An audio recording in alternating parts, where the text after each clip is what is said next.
Okay, coming back to part four of McMurray, the first half.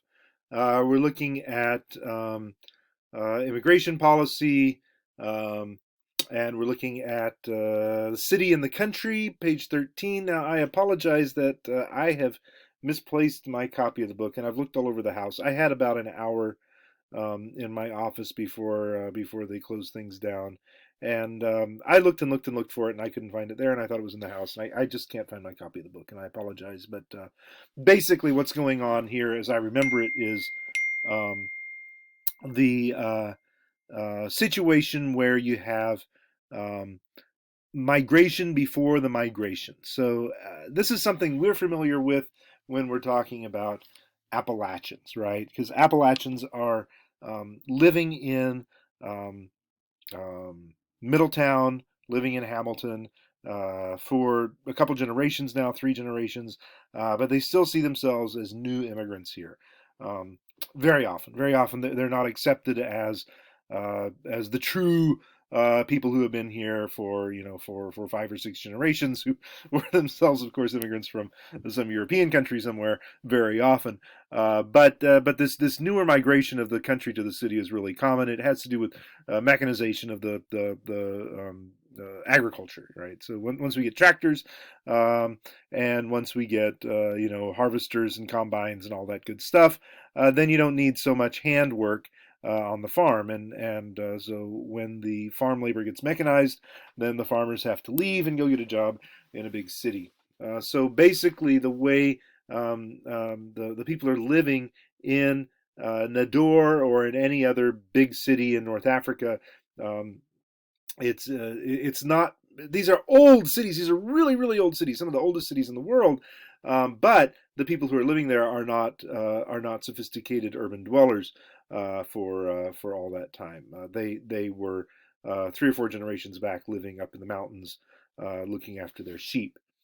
Um, so uh, we have migration before the migration, so they're already broken up when they moved to the city of Nador, and then after that, of course, there's no jobs there, so they're moving on to Germany and France and Spain. Cafe culture, where unemployment's really high. It's always high. There's not a lot of jobs. That's the whole point. Where unemployment is so high, cafes compete for customers and they specialize, and so you have one of the big things was soccer. So there's local soccer teams, but mainly it's European, Spanish um, um, Premier League, English, German, and French mainly. So you'll have one cafe, or Italian, of course. So you'll have a AC Milan cafe, or a Barcelona FC Barcelona cafe, or Madrid, or Tottenham, or Liverpool, or whatever, right? So that's their uh, that's where they come and they watch all their matches there at that cafe. You'll also have cafes devoted to all the people who are locksmiths, or all the people who do apartment rentals. So so if you want to rent an apartment, they'll say, "Oh, go to this cafe," and you go there, and there's 3 dozen people who rent apartments, and they all know each other, and they'll help you out. Or cops, it's sort of like bars. This is the cop bar, so if you're a criminal, stay away, that sort of thing. Public drinking and hypocrisy, we already talked about that. It's not really hypocrisy, remember. It's an actual um, injunction against someone seeing your sin and feeling inspired to sin likewise. So it's actually responsibility to hide the visibility of your public of your drinking. So that's why people don't drink in public so much.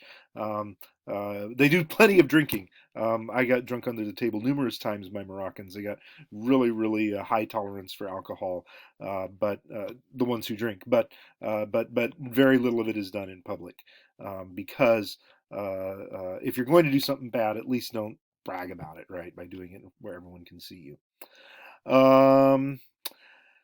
Chapter 2, Labor Migration, page 20. Goodness, I wish I had my book. Pawns versus entrepreneurs. He's talking here about how we see um, um, these people, right? I just went through that whole thing. Remember where I was talking about? Sorry, not this one. Talking about international labor migration um, as being these people being really easily um, um, kicked out of the country. The whole goal of having a reserve army of surplus labor is that it's easy to get rid of it when you don't need it. So that kind of turns them into pawns. And it's true, employers do that.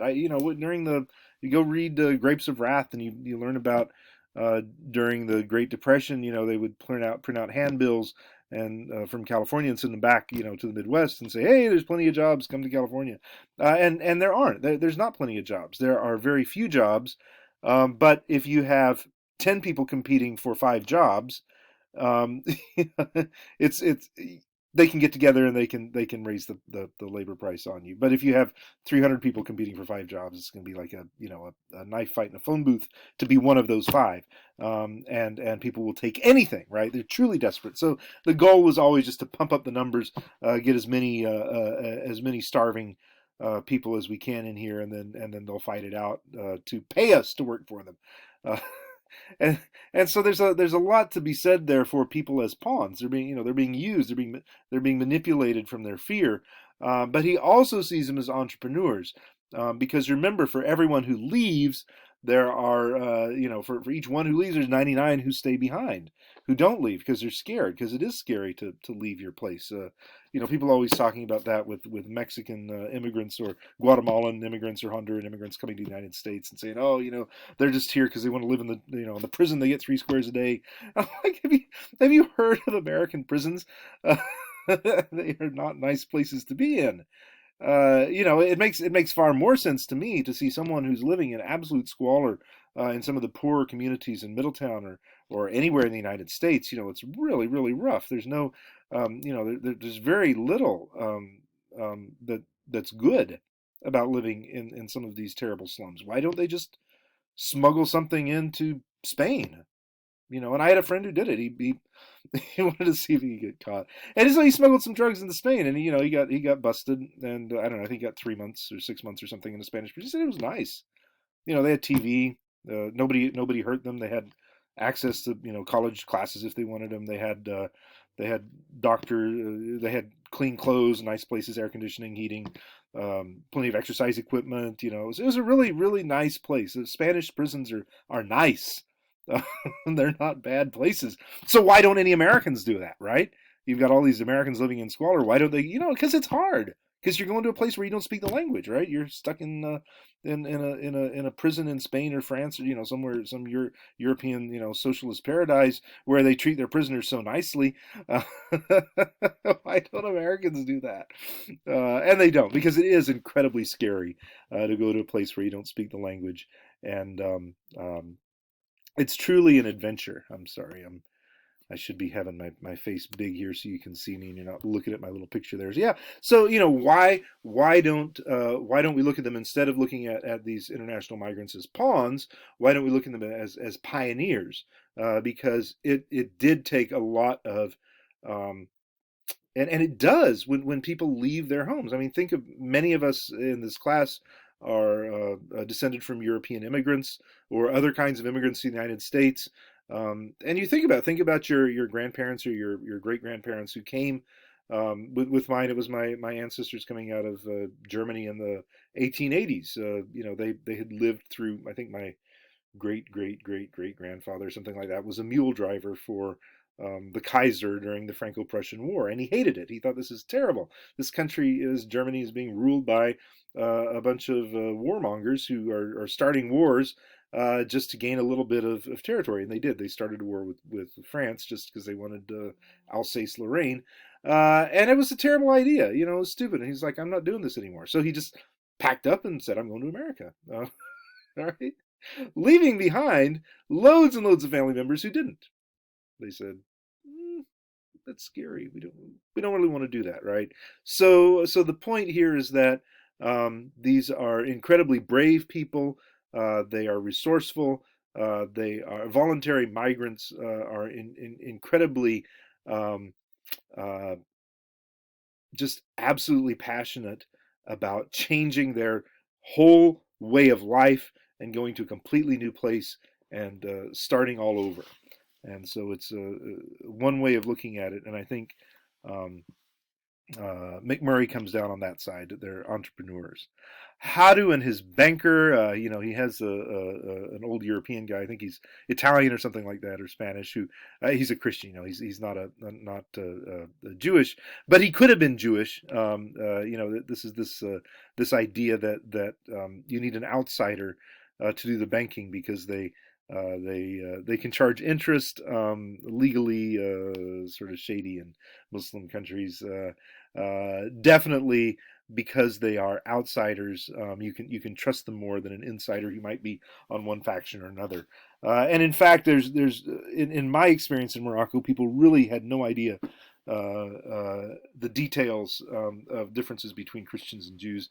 I was always said, so John, you're a Jewish guy, and I'm like, no, no, no, I'm Christian. Yeah, yeah, yeah, but you're from France and you're Jewish, and I'm like, no, I'm an American and a Christian, and they were like, yes, yes, yes, we know, Jewish guy from France. You're a foreigner. You're from somewhere in Europe, right? Where is Europe? America, it's a part of Europe, and you're a non-Muslim. You're Jewish, right? Or you could be Christian, but we don't really know any Christians. But we know lots of Jews because there are loads of Jews that come and go to Morocco all the time. It's the only Arab country that really has regular visits from Israel. Israelis coming there a lot, as well as Jews from other parts of Europe and the United States, and just all over the place. It's a not very many Jews left living in Morocco, a few thousand. Who are actually Moroccan citizens, but plenty coming to visit openly. The airport, walking through the airport, Orthodox Jews with their very visible garb, walking up and down. There isn't the same kind of fear that they might have in Egypt or another Arab country.